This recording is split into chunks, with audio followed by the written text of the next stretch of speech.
first of all, what was your job in the royal household? I was a butler to the royal household, so I was a butler to the then Prince of Wales and Duchess of Cornwall. There was a small team of us, and it was a fun job because you got to look after them, the family, Princes William and Harry, and of course the late Queen and Prince Philip. What does that mean, you look after them? What is your job like? It's sort of like a personal assistant. That's the only way to describe it. So when people ask me that, I say, do you watch Downton Abbey? Or those kind of programs. And you see the butlers looking after the guests, looking after the meals, looking after the family. So it's very much that, but also you have to be able to kind of do emails, you've got to be able to kind of pass message on, you've got to do telephone calls, you've got to run errands, you've got to act as a host when they're not there. If guests come in, you need to know kind of how to be a host, how to make them comfortable. There's a report that Prince Charles, now King Charles, told Harry just 5 minutes before the world found out that the Queen had died. How does that happen? I'd be amazed if it was that short notice, because unless she had just passed and then he, that's possible. But I think they would have informed the family immediately. All the family would be informed at the same time. Obviously, that's why they all went and tried to get there. I don't think, from what I remember hearing, I don't think they got there in time. I think obviously it was only Prince Charles and his sister, and well, the King and Queen. So I think other family members sadly wouldn't have made it, which is obviously really, really sad. Let's talk about King Charles for a second. Do you think he can keep this monarchy alive, and how do you think he will be as a king? From a personal point of view, he's an amazing man. I mean, he's like his mother, he's funny, he's witty, he's about tradition, he's also got a modern side to him, which is important. I think the problem that he will have, I think he'll be a good king, personally, because I've seen what he's like as a person. The problem he's got is everybody loved the Queen. Even if you didn't like the monarchy, everybody loved the Queen. The problem he's got is that very special lady has gone, and now he's got to try to fill that role.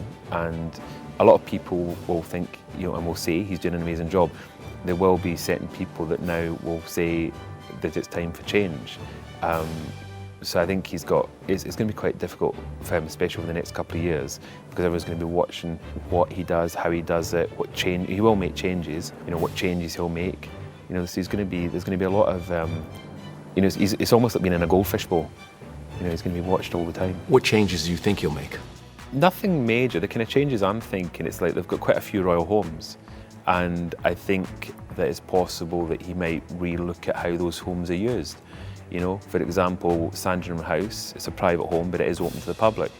There's a lot of reports going around that Balmoral Castle potentially could open to the public for the first time ever. Don't know if that's possible, because initially I just said no, but then Sandringham is a private home and it's open. So it's possible that we could see something like that. It's also going to be interesting to see, he's got obviously his own homes, like Highgrove, which is where I was based. Those are places that are really important to him, but to complicate the matter is that Highgrove is now run by the Prince's Foundation. The Prince's Foundation, I'm assuming, is now going to be the new Prince of Wales that oversees that, and the Duchy. So, obviously, because the new Prince of Wales is the Duke of Cornwall. So, but I still think the King will live there. So it's going to be interesting to see how he plans all this out.